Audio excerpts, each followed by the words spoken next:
Olá, eu sou o Éder Miranda e está começando mais um Talk Data, um programa dedicado a você que é apaixonado por tecnologia, assim como eu. No episódio de hoje, eu tenho uma convidada muito especial. Ela é a Katsuren Machado, ela é especialista em inovação, legal design para escritórios de advogados, departamentos jurídicos, uma área que, na minha opinião, não é muito tradicional quando o assunto é tecnologia, mas ela está fazendo uma revolução. O assunto é engrandecedor, especialmente para você que é dessa área. Katsuren, obrigado pela sua presença. Bem-vinda ao Talk Data. Eu que agradeço o convite, super feliz de estar aqui. Que bom. Eu costumo dizer que tem umas pessoas que se atrevem a trabalhar, a explorar campos difíceis, incomuns. Eu sou de um tempo que advogado não podia fazer propaganda, que advogado não era um profissional envolvido com o assunto tecnologia, e descobri você, super inovadora, super estudiosa de coisas incomuns para aquele escritório de advogados tradicional. É isso mesmo? Eu sempre falo que das conexões mais improváveis é que surge as soluções mais inovadoras e normalmente aquelas que viram a chave e faz toda a diferença. Então, quando eu comecei a trabalhar e até falar sobre alguns temas de inovação jurídica, algumas pessoas achavam que era moda e que isso logo ia acabar. Hoje a gente vê que não só se fortaleceu, então não foi uma coisa que passageira, não só fortaleceu, como a gente está expandindo e tendo, na prática, resultados relevantes, né, e concretos dessas pessoas que tiveram coragem e que têm coragem de aplicar essas abordagens de inovação e ter coragem de ser um pouco protagonista nessa fase de transição que a gente vive. Fase de transição. Isso é importante. Sabe que eu estudei Direito em 2001 e eu queria ser Renato Opsi-Blum. Renato, um abraço para você, tá convidado a vir aqui no Talk Data, hein? Já naquela época, ele era a maior autoridade em direito da internet, coisas desse tipo, e aquilo sempre me encantou. Mas eu andava pelo centro de São Paulo e sempre via muitos estagiários ou advogados, até com carrinho de feira, carregando aquela pilha de processos e tudo mais.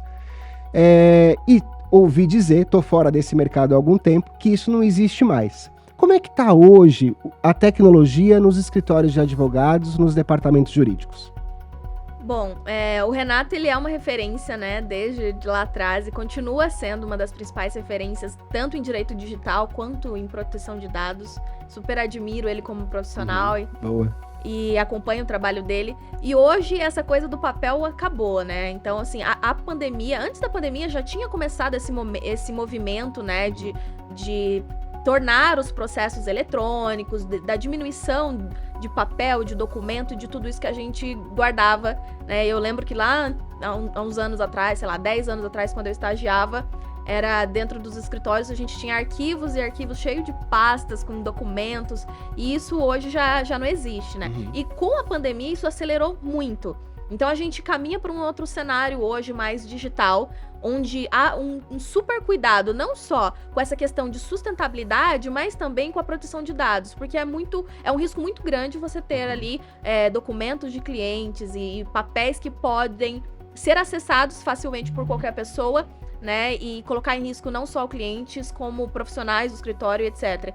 Então a gente está num processo de amadurecimento de tudo isso, porque apesar de para algumas pessoas, né, principalmente para nós profissionais jurídicos, ser algo comum, ainda não foi totalmente disseminado. Então, tem muita gente que ainda não sabe e que não participa ainda desse movimento que a gente passa. Por isso que eu falo que a gente está numa transição. Porque apesar de muitos profissionais terem conhecimento e estarem passando por essas mudanças que são necessárias para atuação no mercado jurídico hoje, a gente ainda precisa de maturidade, a gente precisa ainda de uma adaptação. E quando a gente fala do público jurídico, a gente sabe que a resistência à mudança é enorme, né? Bacana. O que me chamou muito a atenção no seu trabalho é que hoje você é protagonista da inovação nos departamentos jurídicos. para os advogados e tudo mais.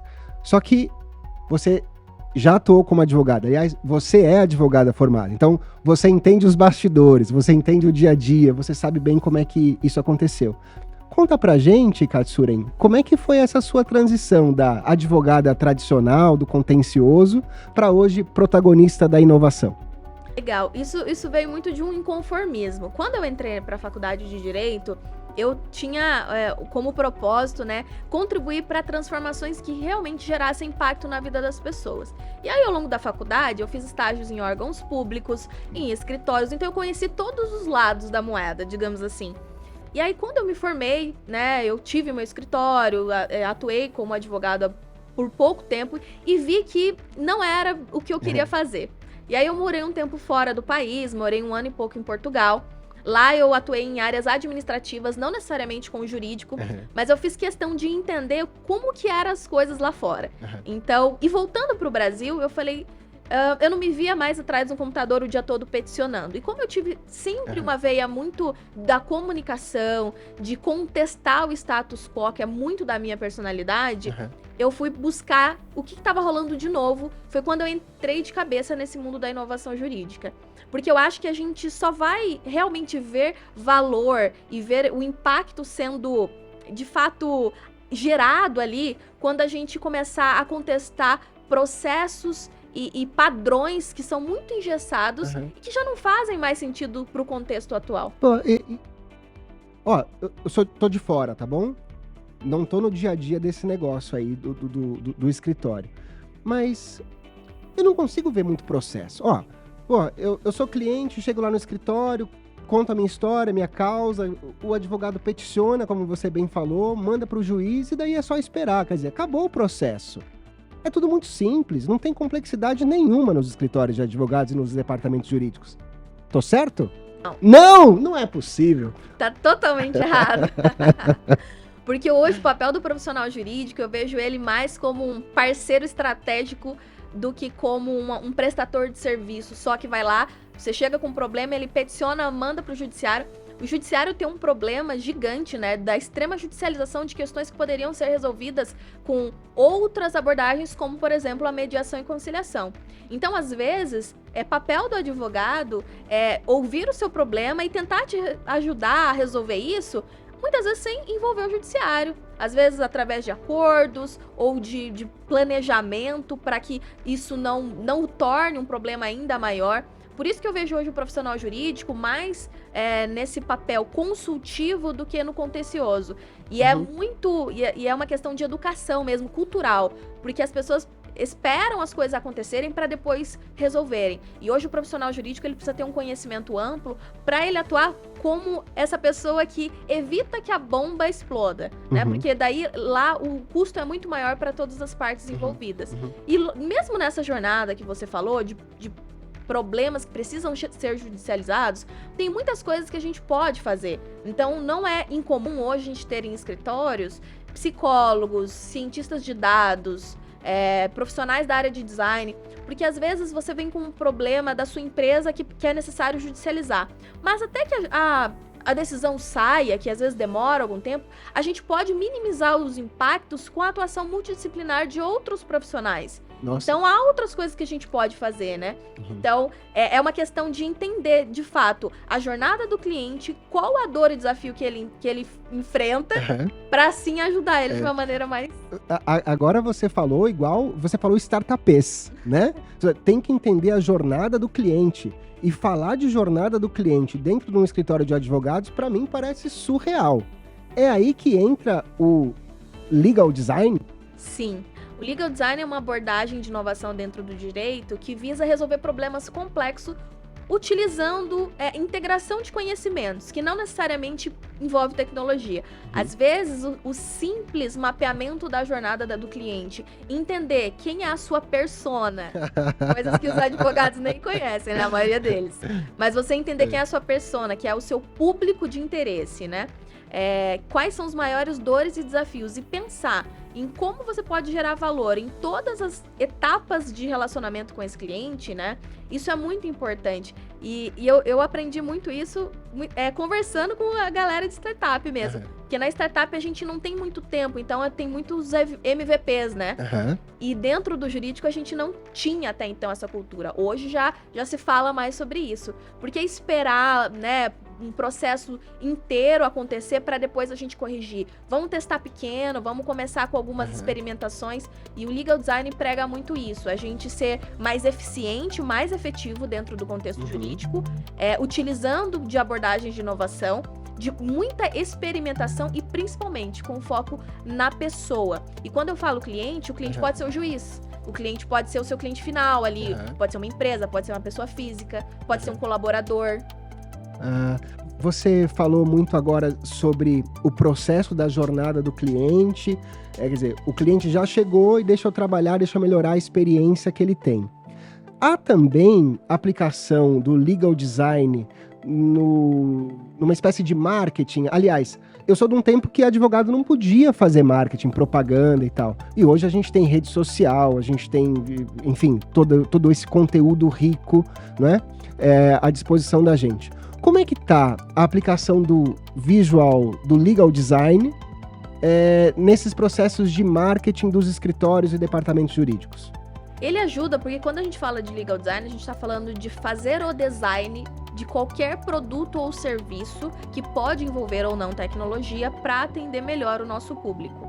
E isso ajuda porque, primeiro, você precisa entender quem é o seu público. Não adianta você ter um serviço incrível que o seu público não quer ou não precisa, né? Então, o legal design te ajuda a entender quem é o seu público, qual é a jornada que ele percorre antes mesmo de procurar o seu serviço e como você pode ajudá-lo.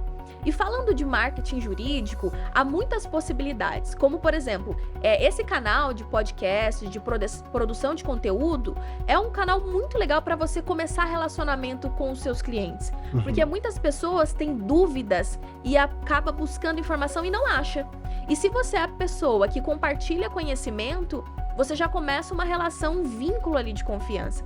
E eu falo que hoje o ativo mais importante das empresas e que muitas ainda não se deram conta, e eu falo de empresas, de escritório, etc., é esse relacionamento onde a base é a confiança. Isso não se constrói do dia para a noite. Então, quando a gente fala de marketing jurídico, passa muito por isso, de primeiro você produzir valor para a pessoa, né, seja através de produção de conteúdo, de parcerias estratégicas com outros envolvidos ali no seu ecossistema, para depois você, de fato, conquistar essa confiança, e aí você não precisa nem fazer muito esforço, né? Porque daí as pessoas vêm até você a partir de uma autoridade, de um posicionamento que você constrói. Incrível, incrível mesmo. Os advogados, eles, de um modo geral, são profissionais que não estavam, até pouco tempo, inseridos, né, totalmente nesse assunto tecnologia, redes sociais, processos, agilidade e tudo mais. E daí chegou, existe um movimento no mercado, você é protagonista disso, mas a galera tá te escutando. Você tem tido abertura para falar com os advogados mais tradicionais? São os mais jovens que te escutam? Como é que tá o seu dia a dia hoje? Antes era um pouco mais difícil, lá em 2020 e etc. Mas daí surgiram regulamentos, surgiram legislações, não só permitindo, como recomendando o uso dessas abordagens de legal design, de visual law.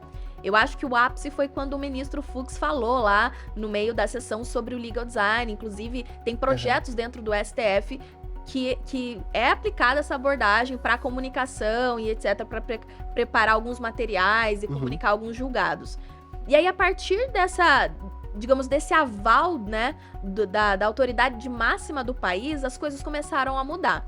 Não vou falar que hoje a gente está num grau de maturidade onde todo mundo sabe o que conhece, sabe aplicar, sabe trabalhar com isso. Ainda não, né? O nosso país é muito grande, principalmente eu sinto que há uma maior consciência desses temas aqui nesse eixo Rio e São Paulo.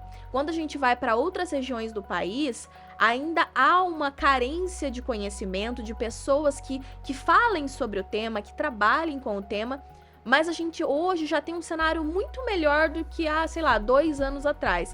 Porque no direito as coisas demoram muito, né? Até você conseguir educar, para daí ter portas abertas, para então começar a aplicar algumas coisas, é um processo, é uma curva de aprendizado muito maior, talvez em outras áreas, em outros segmentos.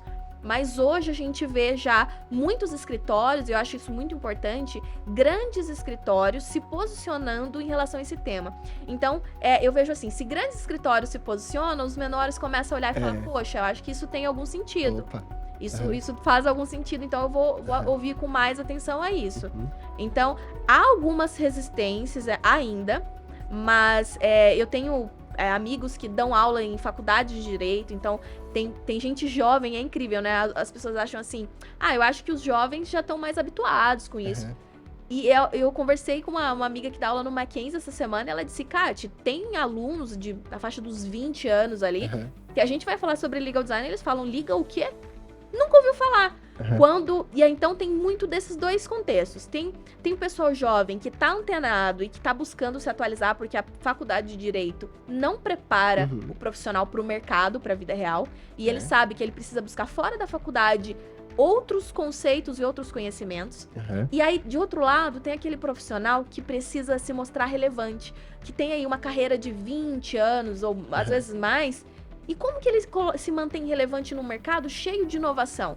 Então, ele vê essa necessidade de se diferenciar através de adotar algumas abordagens, de segmentar a sua atuação. Então, a gente tem esses dois contextos. Interessante, né? Porque a gente pode afirmar, sim, que o advogado, a formação de advogado, a formação em direito e o advogado, ele é, sem dúvida nenhuma, um candidato a empreendedor, né? E na faculdade ele tem toda a formação, mas pouco se fala sobre empreendedorismo, pouco se fala sobre marketing, né? Pouco se fala sobre contabilidade, você tem que, né, minimamente entender da matemática do business para tocar o seu negócio. Então, é verdade, sempre há um hiato entre a formação acadêmica e a realidade. Eu até posso dizer que na formação tradicional não se deve ter matérias hoje sobre visual law, ou design thinking, ou agilidade, essas coisas todas bacanas que você traz pra gente. E aproveitando esse assunto, eu procurei uma boa definição de visual law e não encontrei. Por favor, o que é visual law por Katsuren Machado? Legal, deixa eu só te fazer um adendo. Tem algumas faculdades hoje que já atuam com legal design e visual law, já ensinam, que tá? Incrível. Não é a maioria, mas tem. Incrível. Eu já até dei aula como professora convidada em algumas. Bom, visual law pra mim, eu tenho uma pessoa que é referência pra mim no legal design, que é a Ana Holtz, que é uma referência no Brasil, e ela fala uma frase que sempre ficou comigo. Ela fala, visual law é a cereja do bolo. Então, assim, quando a gente fala de design, a gente fala de forma e função. Então, não adianta você fazer, por exemplo, uma cadeira linda se ela for extremamente desconfortável. Então, a gente tem que pensar em forma e função. E quando a gente fala de resolver problemas complexos dentro do direito, um dos problemas, normalmente, é a comunicação. E o visual law é como você entrega essa comunicação. Só que o que a gente vê aí no mercado é um conhecimento muito raso do que é o visual law.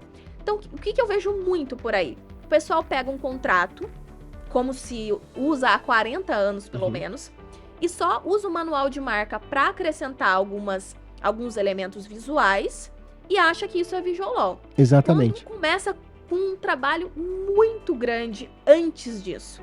Então, o visual law, ele começa com você primeiro entendendo quem é o seu público, como você se comunica com ele, depois você entendendo hierarquia da informação. Então, como que eu vou dispor essa informação, seja num contrato, num termo, qualquer documento que seja, porque a gente precisa ter noção de que, assim, a atenção das pessoas hoje é muito escassa. Então, eu preciso ser objetivo, precisa vir, o que é mais importante precisa vir primeiro, aquelas informações complementares a gente deixa pro final, porque se na segunda página a pessoa desistir de ler, ou fizer aquela leitura mais dinâmica, onde a pessoa não entende, não tá muito atenta, o mais importante ela já captou. Uhum. Então a gente pensa em tudo isso, e para isso a gente tem que estudar muito.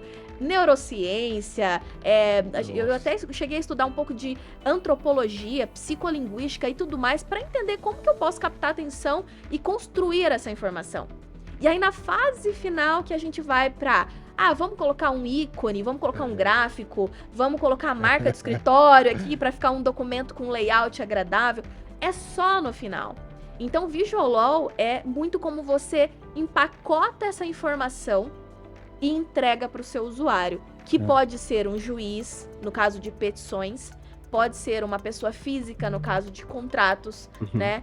Pode ser instituições. Então, a gente precisa primeiro fazer todo esse trajeto, né? Tem, inclusive, casos em que eu fiz pesquisa antes de construir um documento. Então, eu fiz entrevistas qualitativas, conversei com as pessoas para entender qual que é o maior desafio quando você pega um contrato desse.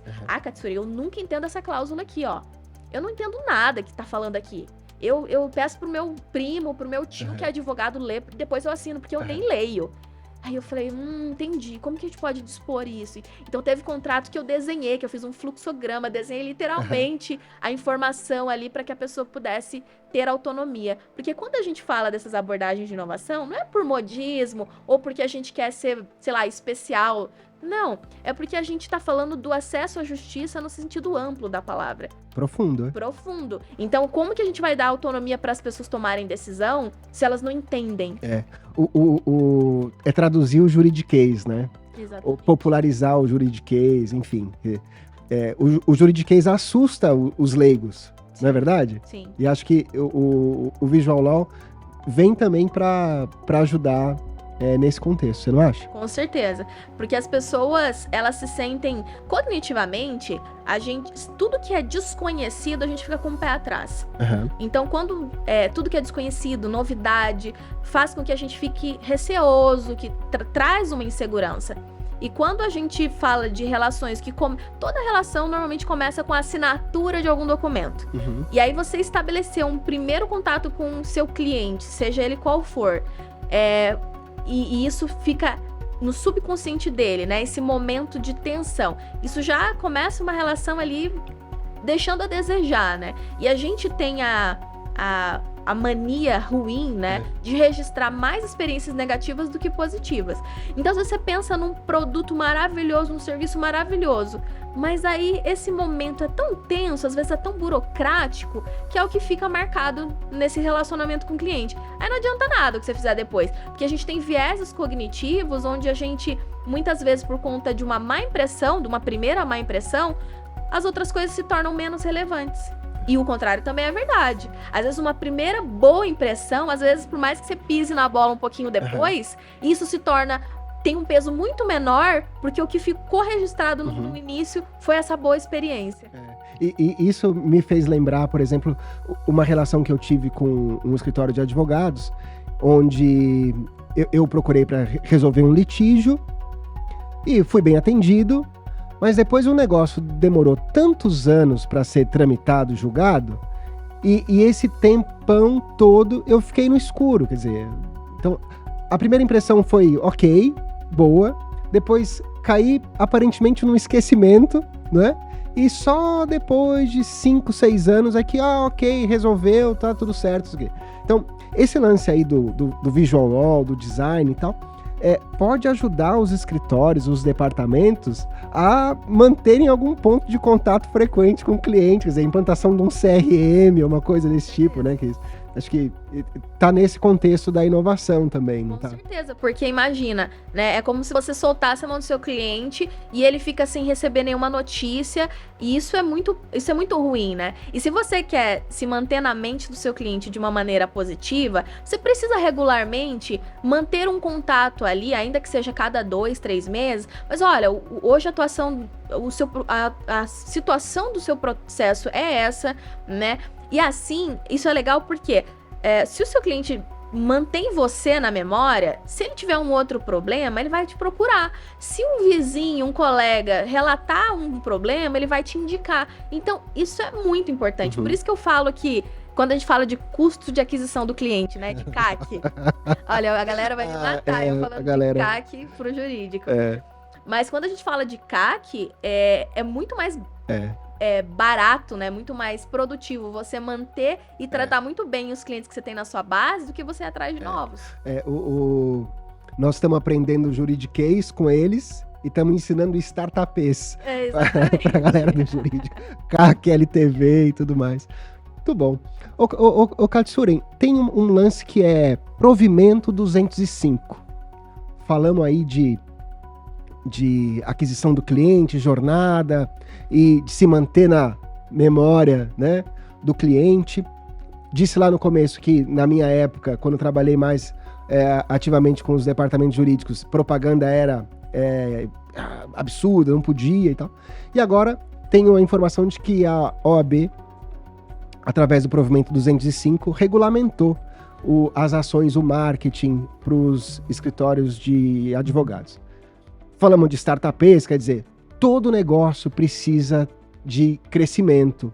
E crescimento vem através de venda, quer dizer. Como é que você vê hoje, 2023, os escritórios de advogados ou marketing dos escritórios de advogados do direito do ponto de vista de crescimento e aquisição de cliente?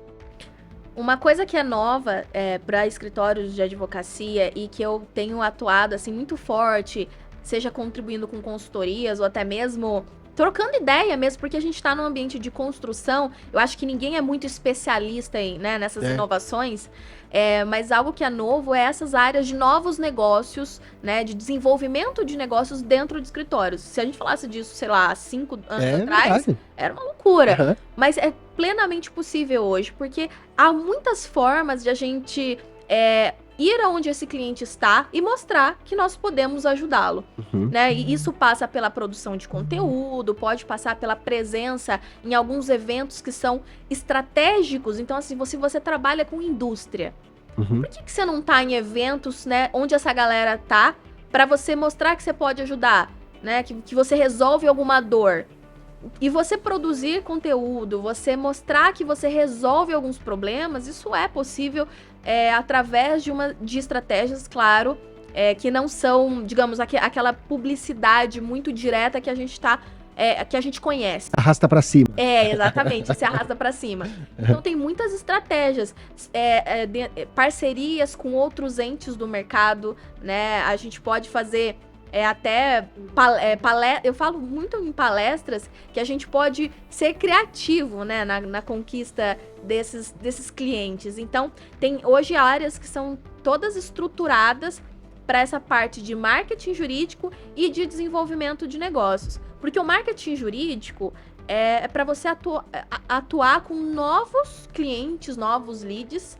E essa área de desenvolvimento de negócios, ela atua com parcerias estratégicas, como você pode fazer o upselling, o cross-selling para clientes que já estão na base. Upselling, cross-selling para departamentos jurídicos e escritórios de advogados. Incrível, ganhei o dia. É isso. A gente pode pensar em toda uma esteira, né? De começar com um serviço e depois oferecer um outro complementar, um outro que agregue.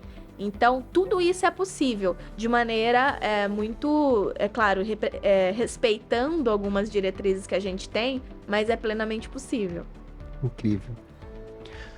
Você participa de muitos podcasts, você faz muitas palestras, você é muito ativa e, insisto, protagonista da inovação. O que você queria falar hoje para os departamentos jurídicos, escritórios de advogados, que você não falou em outro podcast ainda? Eu acho que é muito sobre essa perspectiva de que nenhum escritório vai ter um crescimento sustentável se não tiver um investimento, né, e um tempo de maturação dessas estratégias. Então, se você quer realmente crescer, se você quer gerar impacto e se manter relevante no mercado, primeiro, você precisa ter uma área de desenvolvimento de negócios. Você precisa de uma pessoa olhando para isso. Você precisa de uma pessoa construindo relacionamentos. Isso não se faz do dia para a noite. Então, você precisa de alguém participando desses eventos, conversando com o seu cliente, visitando o seu cliente, porque tem muita coisa que o seu cliente vive no dia a dia que ele não te conta, que não chega em você. Então, assim, os sócios do escritório, é tanta coisa que eles precisam supervisionar, que eles precisam coordenar, que às vezes eles deixam passar coisas que são muito importantes. E é por isso que precisa ter uma área e talvez uma pessoa ou mais, dependendo do porte do escritório, exclusivamente olhando para essas coisas, visitando os clientes, fortalecendo esse vínculo com o cliente, porque isso no médio e longo prazo é isso que vai te garantir uma sustentabilidade. Quando eu falo de sustentabilidade, eu falo de perpetuação de negócios, né? E porque quando a gente fala de escritório de advocacia, tem gente que fala, nossa, falar de negócios é um negócio. É tão negócio como qualquer outro negócio, não é verdade? Faz parte, tem um ciclo econômico ali que a gente precisa fazer essa roda girar. Se você não tiver cliente, se você não mostrar valor, amigo, tu tá fora. E não tem muito espaço para as pessoas que não são adaptáveis, né? Quando a gente fala de agilidade jurídica, a gente fala de pessoas, de profissionais, de negócios que são flexíveis e se adaptam, respondem às mudanças. E a gente precisa de pessoas nesse contexto.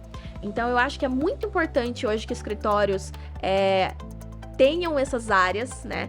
E eu digo mais, essas áreas precisam ser multidisciplinares. Então, pode ser que você precise de advogados, de contadores, de cientistas. A galera do TI. A galera do TI, com certeza. Designers.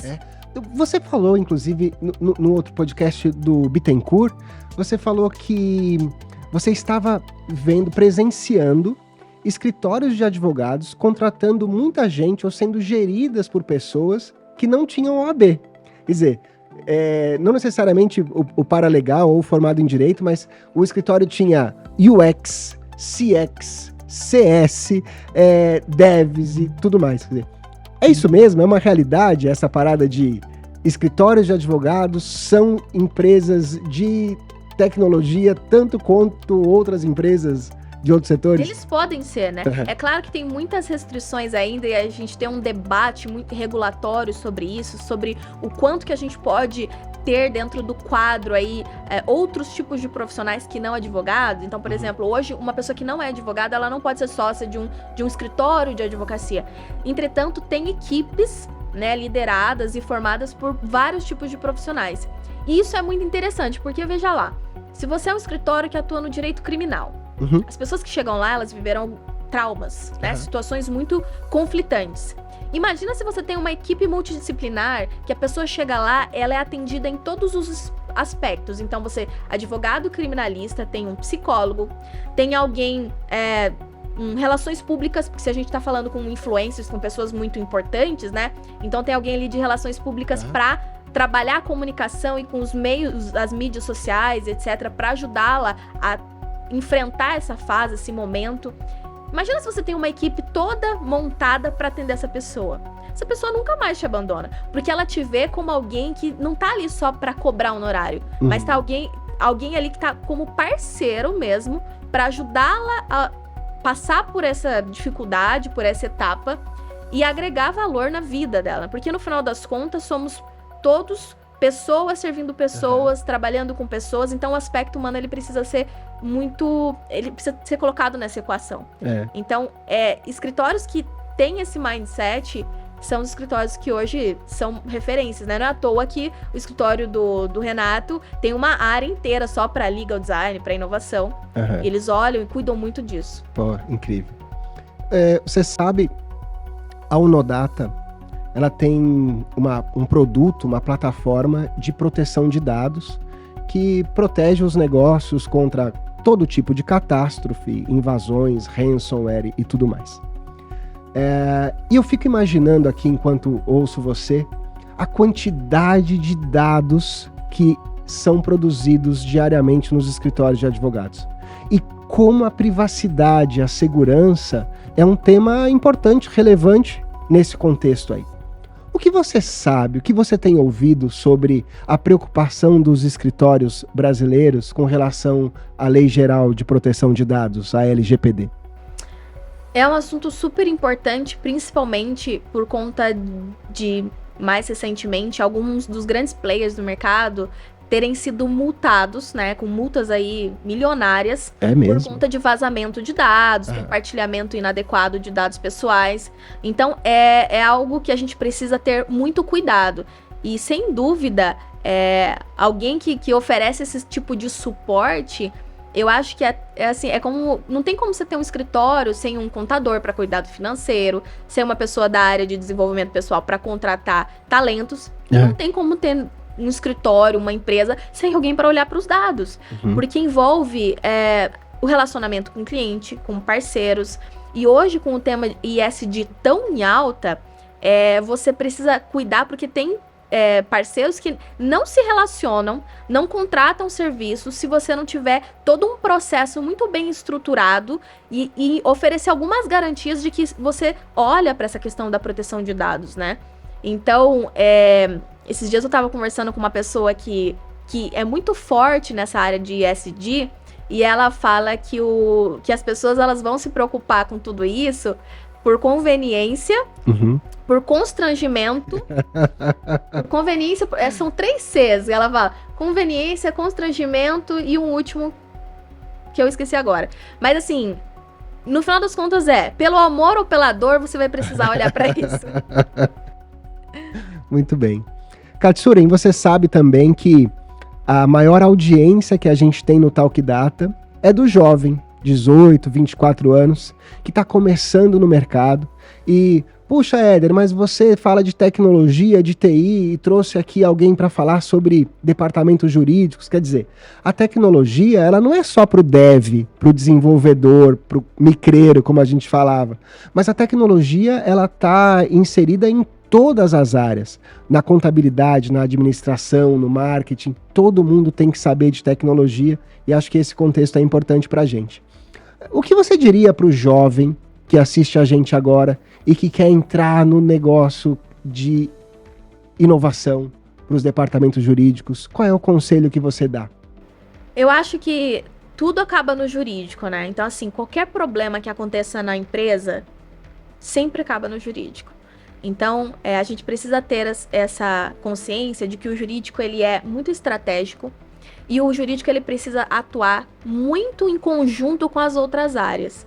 Então, essa coisa do advogado ser aquela pessoa incomunicável, incansável, a gente não consegue, não tem acesso, isso acabou, né? Então, para quem trabalha com tecnologia, cada vez mais a gente precisa dessa galera, porque a gente vive na era da tecnologia, da experiência, da inteligência artificial, muitas coisas aí, tecnologias emergentes que vão transformar, assim, muito nos próximos 5 anos, tudo que a gente conhece como mercado, como prestação de serviços. Então, a tecnologia, ela é essencial, até para a otimização do nosso trabalho, né? Porque hoje, com um tempo tão escasso e esse conflito de informações que a gente recebe todos os dias, esse caos de informação, a gente precisa de alguns profissionais para nos ajudar a automatizar, a trazer eficiência, né, para alguns processos, algumas tarefas, algumas rotinas. Então, para o profissional de tecnologia, eu acho que há um mercado gigante dentro do jurídico. E é claro, ele precisa estar antenado, então ele precisa escolher um segmento que ele quer atuar dentro do jurídico, que tem mais afinidade com a bagagem que ele tem de experiência e de interesses, e ele precisa entender quais são os maiores desafios para ir trazer soluções, colaborar com ideias, porque a gente está num momento muito aberto para essa colaboração, para essa construção, né, que envolve fontes diversas. Diversas áreas do conhecimento, diversos tipos de profissionais. Então, desde aqueles mais técnicos, aqueles que são mais inovadores, criativos, né, imaginativos. Eu acho que há um mercado enorme para o pessoal de tecnologia. É verdade. Você sabe, em São Paulo, no Rio de Janeiro, Brasília, quer dizer, nas grandes capitais, a gente tem escritórios de advogados que são grandes empresas, com mais de 1.000 funcionários, mais de 1.000 advogados. Quer dizer, essa imagem que talvez muitos tenham do advogado autônomo, claro, ela é uma realidade, mas existem investimentos muito grandes em tecnologia sendo feitos pelos grandes escritórios de advogados. Quer dizer, em várias áreas a gente tem muita oportunidade. Eu fico aqui impressionado com a sua fluência, com a sua forma de se expressar. Queria que você contasse pra gente como é que andam as suas palestras, quais são as suas experiências, quais são os temas que você mais fala por aí. Bom, eu sou uma das pessoas que mais falam sobre Legal Customer Experience. Legal Customer Experience, demais. Que é essa coisa do Customer Experience no jurídico. Inclusive, eu tenho um livro em coautoria, né, onde eu escrevi um artigo sobre isso, que foi o primeiro livro em espanhol sobre legal design e essas abordagens de inovação, que foi lançado pela Thomson Reuters. E a gente vai agora lançar a edição em inglês, que deve sair até o final do ano. E dentro desse livro eu tenho um artigo só falando sobre a experiência do cliente dentro do jurídico. E aí, depois de lançarmos essa versão em inglês, provavelmente vai vir versão em português e outras versões. Né? Então, eu tenho feito palestra, dado treinamentos muito ensinando essas coisas, porque, assim, o pessoal do jurídico nunca ouviu falar muitas dessas siglas que para nós é super comum. Então, CAC, LTV, CSAT, NPS, tudo isso que envolve a jornada de experiência. E além disso, eu também tenho atuado muito em treinamentos e falando sobre essa construção de novos negócios dentro de escritórios jurídicos, dentro de empresas atuando em conjunto com departamentos jurídicos para desenvolver novos produtos e serviços que possam atender e resolver esses problemas que a gente enfrenta, né? Além disso, é legal que esses dias semana passada, eu vi um novo curso no INSPER, que é uma instituição super reconhecida, em gestão estratégica de departamento jurídico. Uau. E aí na grade, eles falavam sobre colaboração versus acúmulo de função, eles falavam sobre eficiência, falavam sobre tudo isso que a gente, principalmente você da área de tecnologia, você estuda isso há muitos anos, né? O movimento ágil, poxa, é super antigo, entre aspas, né? Então, eu vejo que a gente está caminhando para isso. E nas minhas palestras, treinamentos, eu tenho tratado muito dessas coisas, né? De agilidade jurídica. Então, como a gente adota esse mindset do movimento ágil para gestão, né, de departamentos, de escritórios, da experiência, porque hoje a gente precisa fidelizar o cliente. Então, Customer Experience é essencial. E também sobre esse desenvolvimento de novos negócios, que eu acho que entra muito nessa área de legal design, de design de serviços, porque se a gente quer se manter relevante e consistente, a gente precisa se adaptar e muitas vezes ajustar os serviços que a gente entrega, a forma como a gente entrega, né? Como a gente se relaciona. Então o meu universo tem sido nesse entorno aí. Incrível. Você é tão jovem e tão comunicativa. Isso é dom, né? Só que não. As pessoas falam isso e eu adoro. Eu acho que é o professor Clóvis de Barros, que ele fala assim: eu fico ofendido quando alguém fala que eu tenho o dom da comunicação. E eu roubo essa frase dele, porque assim, eu trabalho desde os 12 anos, né? E eu comecei a trabalhar com 12 anos empreendendo. Lá em Paranavaí? Lá em Paranavaí. Conte-me mais sobre isso, menina. Bom, quando eu tinha uns 12, 13 anos, eu tive uma conversa muito séria com o meu pai, que me tratou como uma adulta. A gente sentou assim numa noite, conversou de igual para igual. E eu falei pra ele que eu queria ganhar o meu dinheiro, que eu não queria ficar vivendo de mesada. Ele até me dava uma mesada para ajudar no escritório dele. Meu pai não é do jurídico, ele é do ramo imobiliário. E aí, como a gente morava numa área comercial, ele falou: filha, o que você poderia vender aqui, aproveitar que tem um escritório aqui em volta, clínica, e aí você faz seu dinheiro. Só que hoje eu já sou pequena, imagina com 12 anos. Eu era uma miniatura. E aí ele falou assim: olha, eu acho que você poderia vender caneta, lapiseira, marca-texto, essas coisas que todo mundo precisa, tem um monte de escritório, comércio aqui em volta, e você consegue carregar, porque você é muito pequena. E eu falei: ótima ideia. Aí ele pediu para um amigo que trazia coisas lá do Paraguai, mas trouxe um estoque de coisas assim, de papelaria. Eu colocava tudo numa mochila, levava pro colégio na hora do intervalo, eu colocava no banco lá, fazia a minha exposição. E chegava em casa, almoçava, na parte da tarde eu saía batendo nos escritórios e vendendo isso. E essa foi uma escola para mim, tanto no meu lado pessoal, né, no crescimento pessoal, como profissional. Foi aí que eu aprendi pitch de vendas, que eu nem sabia que existia. Foi aí que eu aprendi leitura, né, leitura das pessoas, porque a comunicação ela é muito mais corporal do que muitas vezes, né, do que a gente diz. Então eu já chegava no ambiente, eu já lia aquele ambiente para adaptar o meu discurso e a minha abordagem. Então isso foi uma escola para mim. E desde 12, 13 anos, Eu fiquei, sei lá, um ano vendendo caneta e lapiseira para escritório. Aí eu também ajudava meu pai na imobiliária, que ele tem até hoje, há mais de 30 anos nesse ramo. E desde então nunca parei de trabalhar. Isso é um motor, assim, eu não consigo parar de trabalhar. E isso construiu essa comunicação, esse dom que eu tenho hoje para relacionamento. Parabéns, super inspirador. Eu tenho certeza que seu pai se orgulha muito quando ele escuta você contando essa história e vai assistir o nosso podcast também. Como ele chama? Ele. Arleno, um beijo. Seu Arleno, um beijo pro senhor. Vai assistir o podcast e ficar orgulhoso aqui, viu? Muito bem. Katsuren, o que mais a gente tem para contar para nossa audiência que você não contou no outro podcast? O que mais você quer contar para os advogados que nos assistem aqui no Talk Data hoje, hein? Bom, eu acho que uma das coisas que eu gostaria de contar para o pessoal é que eu dei alguns treinamentos, né, para escritórios e o pessoal ficou tão engajado que dentro dos escritórios eles construíram laboratórios de inovação. Nossa! Tem um escritório aqui em São Paulo que eu dei um treinamento de legal design. E eles saíram do treinamento, assim, tão energizados com essas ideias, né? Que eu gosto de cutucar todo mundo. Que depois disso eles montaram um laboratório onde eles criaram projetos internos ali para colocar em prática tudo que eles aprenderam, né? E testar.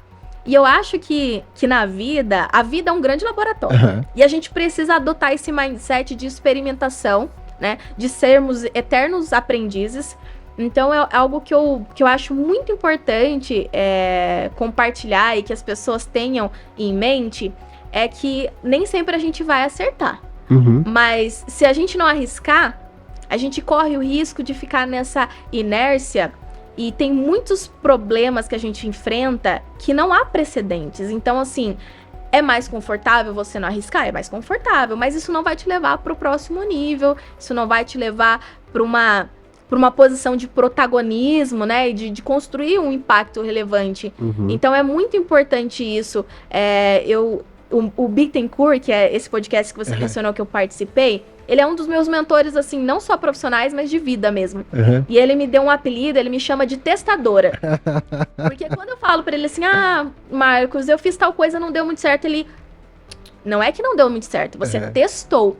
Então, quando eu falo pra ele que, eu acho que eu vou tentar tal coisa, ele fala, não, você não vai tentar. Porque se a gente tenta e não dá certo, a gente se sente fracassado. Porque, poxa, eu falhei. Mas se você adota esse mindset de, eu vou testar. Tudo na vida é teste. Você nunca vai se sentir fracassado, porque tudo vai te levar para o próximo nível, né? Então, assim, quanto mais você erra, mais próximo você tá do acerto. Então, acho que e falar sobre isso para o público jurídico é muito complicado, porque a gente envolve egos, a gente envolve análise de riscos, porque nem sempre a gente pode arriscar, isso é um fato. Mas é necessário que a gente coloque na balança tudo isso, porque tem algumas situações que a gente pode, sim, experimentar. Então, eu acho que eu gostaria de provocar as pessoas a fazer isso. Poxa, vamos testar, vamos sair um pouquinho desse piloto automático que a gente costuma operar, né? E vamos ver, tem um mundo de possibilidades aí. Por hoje é isso, pessoal. Eu agradeço a você, a sua audiência, espero que goste, compartilhe e siga o nosso canal e até a próxima. Pessoal, muito obrigada pelo papo de hoje, adorei compartilhar essas ideias e obrigada por me receber com toda essa minha loucura aqui. Foi um prazer bater esse papo e quero convidar também a audiência para me seguir nas redes sociais para a gente continuar esse debate e fico super à disposição para, caso alguma coisa não tenha ficado claro, o pessoal me chamar aqui e a gente conversa mais. Joia! Obrigado e até a próxima!